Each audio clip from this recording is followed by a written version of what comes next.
Can I ask a couple more Yeah. questions? I'm an artist. I'm a painter. Do my paintings do what I think they do? Do you know? I mean, you're infinite intelligence. You know what I'm talking about, right? Oh, now we're on the spot. We have no clue what you mean. I'll be happy to describe. I mean, let us tell you what we do know. okay. When you are, first of all, in order for the art to flow through you, in the way you mean for it to, you have to be in some state of alignment. Okay. And when you are, what you express carries the vibration, and then those who are up to speed with that vibration are drawn to it. Yeah. So what specifically do you want from us? When I sell my paintings, sometimes I describe kind of like the theory behind it. You know, what happens to people while I essentially think they're meditational aids because of the way they're constructed. Well, the thing is, here's something that will really help you. You're going to really like this. But I'm also kind of wondering whether all art is a meditational aid. No, it is not. All is not. No. Because whether it's art in music or art on the canvas, or it doesn't matter what it is, it embodies the vibration of the artist. Mm. It's an extension of the way whoever created it felt while they were creating it.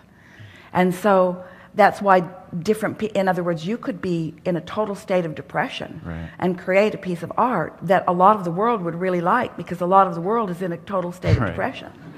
Right. In other words, the law of attraction is matching things up. So when your intent is to uplift, then those who are somewhere in the vicinity are those who will be drawn to it. If we were standing in your physical shoes, we would see our work as a bridge, and it really is.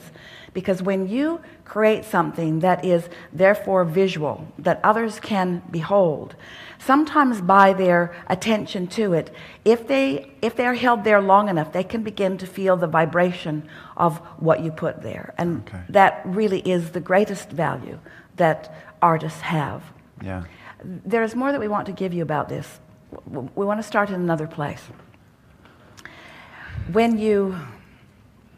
our favorite people to visit with, really, about this work are those who are already describing themselves as creative. Everything is creative, really. Yeah. But you know how people call music creative or art creative, because those artists have already discovered what being in the flow is like.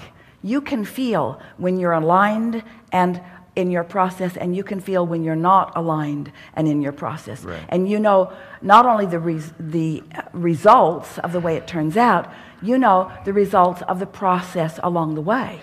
When you're tuned in, tapped in, turned on, and that energy is blowing and flowing through you, it feels so good. Yeah. So by you accomplishing alignment while you are doing your creative process, then your end result is full of it, and others may therefore benefit from the alignment that you experience, you see.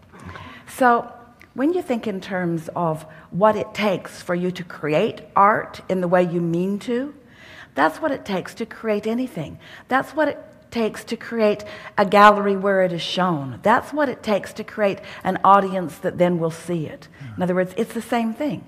You know how to get in alignment in order for the art to flow through. The question is, do you know how to get into alignment in order for the abundance to flow and the showings to flow and the world to discover what you have to offer, you see? Yeah.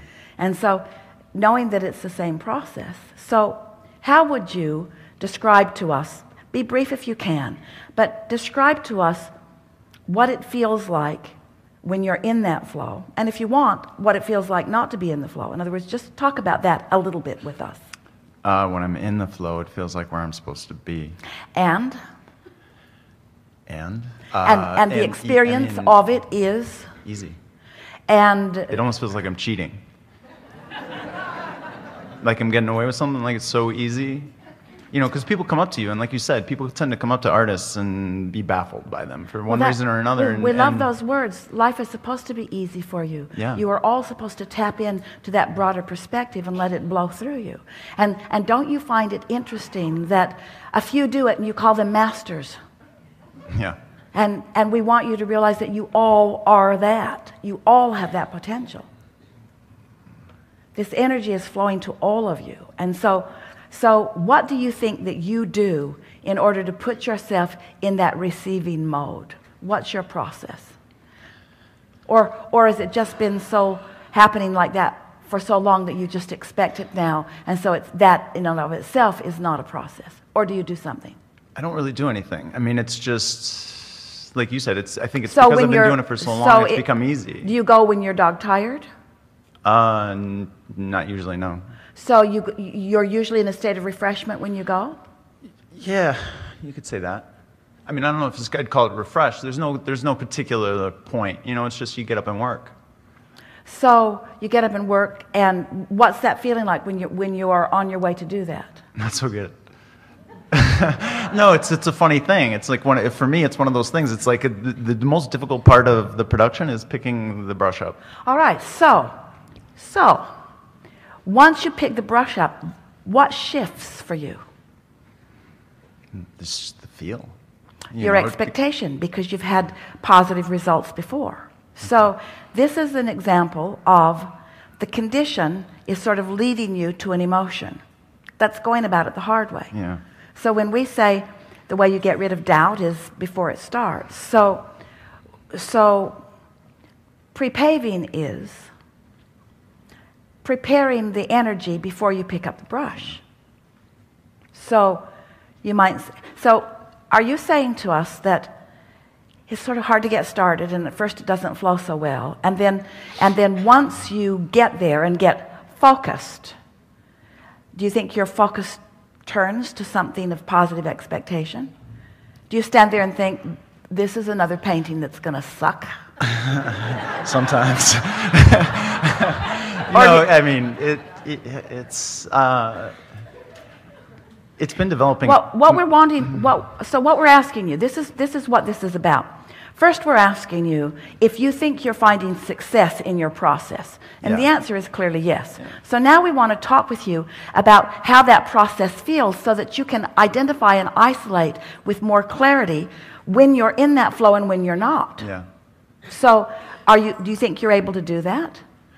Determine when I'm in the flow and when I'm not in the flow? Yeah. And to most do of the it, time, yeah, but that was also one of the questions I was going to ask. But the question that we want to ask you first is, does it take, are you asking the action to give you the emotion, or have you created the atmosphere that inspires the action? This is huge. Yeah, no, this is everything that we're talking about here, because most humans are going through the motions hoping that the alignment will kick in somewhere along the way. And it usually will if you give it enough time, but it really is the hard way of going about it. Why not tune in by going general with your emotions first, and get yourself in, create the vibrational atmosphere so that the inspiration then begins to flow. Yeah. No, yeah. When you're really in the flow, what does it feel like during the process? You said you feel like you're cheating because it's so easy. Yeah. Describe that more. I'm not doing it. Does that make sense? Yeah, you're translating it. Yeah. You're receiving it. Yeah, it's just going through me. So you are the receiver of it. You are the realizer of it. You are the realizer of it. Yeah. So now we want you to consider this, because this is the way it's been. Step 1, step 2, step 3. So step 1 is contrast caused you to put those beautiful creations in your vortex. They've been there for a long time, and there are so many there. It will take 20 or 30 lifetimes for you to expose all of them to the world. Your vortex is full of that kind of potential. Source has already realized the magnificence of what you've put there, and holds the full knowing, the full image, the full being, the full consciousness of it. So when you show up at your creative workspace and you are unconditional in your alignment, in full expectation of the ease being there for you, then it just is. And what we want you to hear from us is that in the same way that you feel that kind of ease, that's the way it is supposed to be about everything in your life experience. Dollars are supposed to flow like that. Your putting yourself into traffic is supposed to feel like that. Your co-creating with others is supposed to feel like that.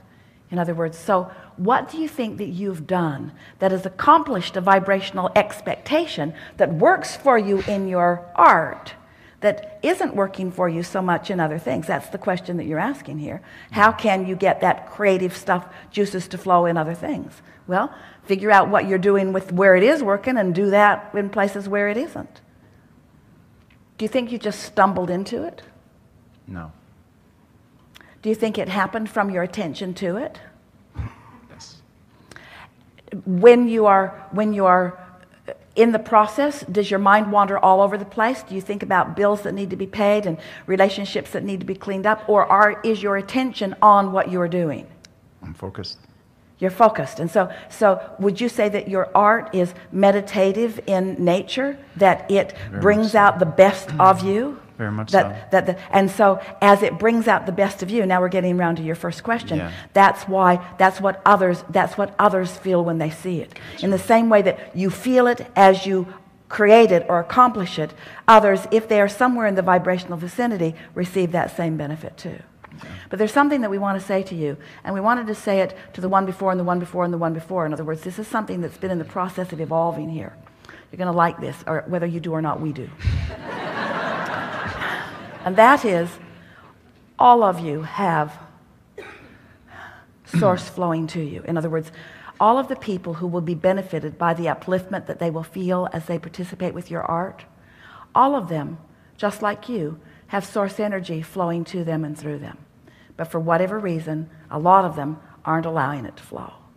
So the question isn't, is your art causing them to hook up?